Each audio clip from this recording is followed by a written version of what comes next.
Hi, this is Bob Groat here with the Groat Instruments Jazz Accomplice prototype bass.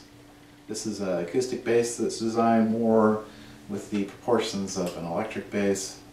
It's a smaller, less acoustic, more geared towards playing amplified in a live situation.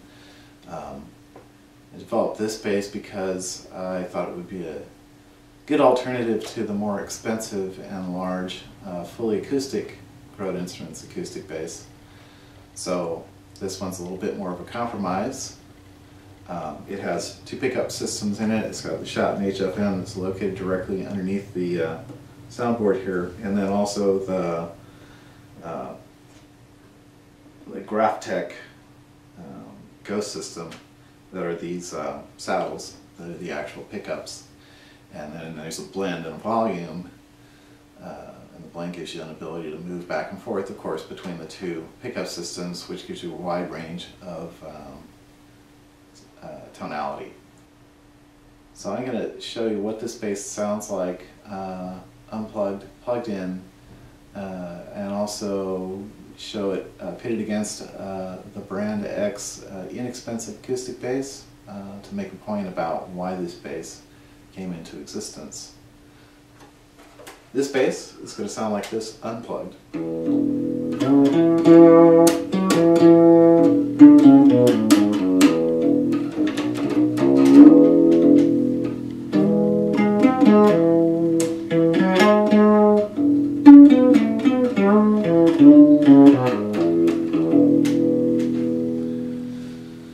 So that's the bass unplugged.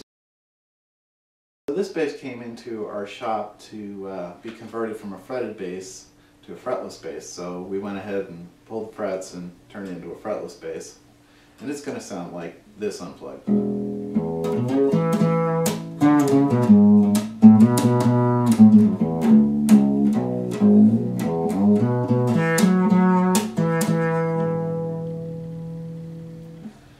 So now I'll go ahead and plug this one in to the mighty Coliseum bass amp.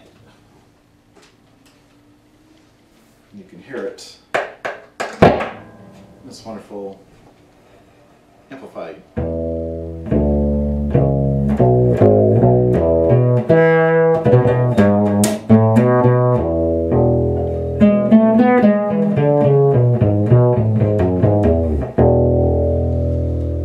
So there you go, Brand X.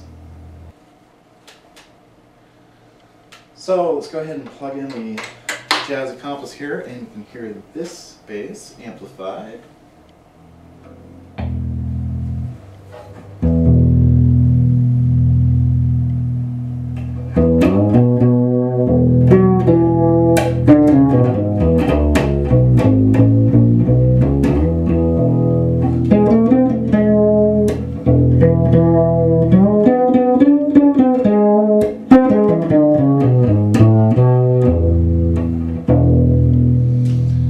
That's the Jazz Accomplice.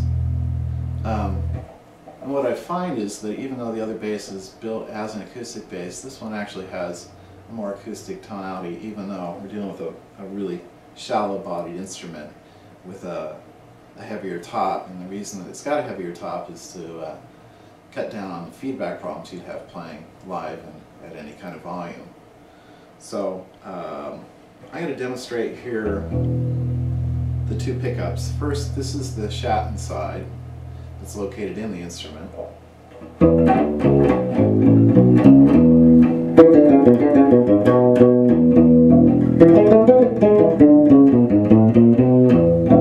It's a very nasal and bright and microphonic pickup.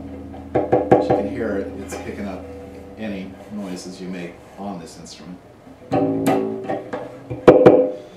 And then on the other end, there's the Ghost pickup system. It's a little fatter sound.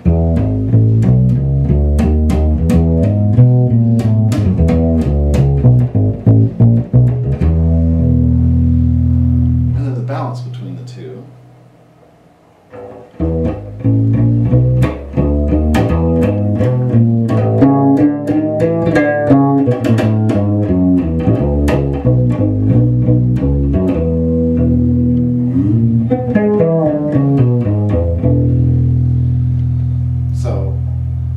this instrument, you have a very acoustic tonality and a very small instrument, and a wide range of tonality from a very bright, mid-rangey to very more bottom-end kind of piezo sound, which gives a nice variety of acoustic tonalities that you could get from a bass.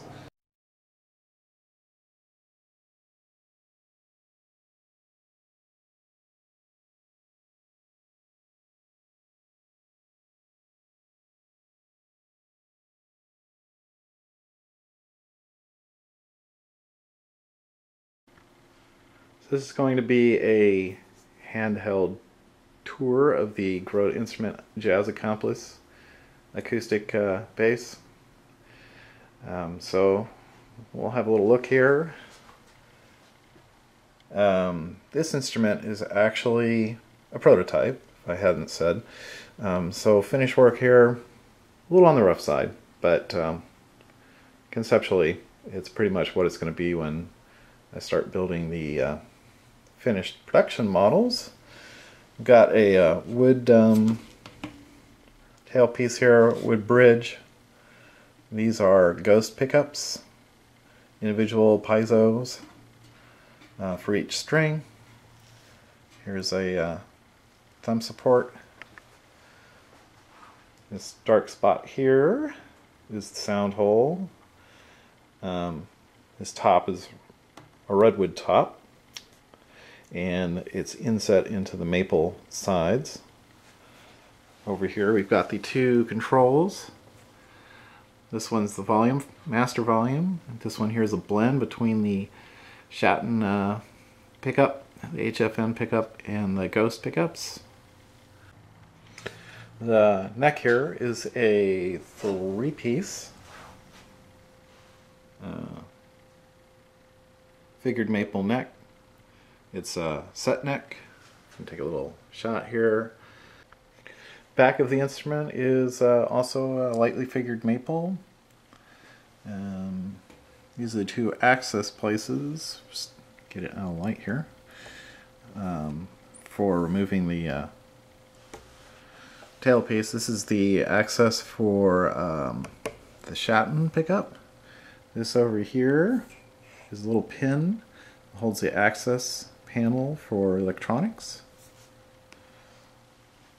Over here we have the jack, which is inset into the side.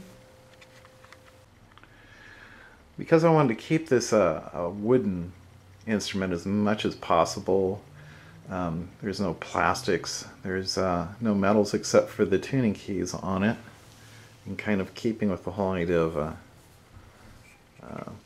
truly acoustic kind of look to it. This is all shot in a flat urethane, which I think is going to be a keeper.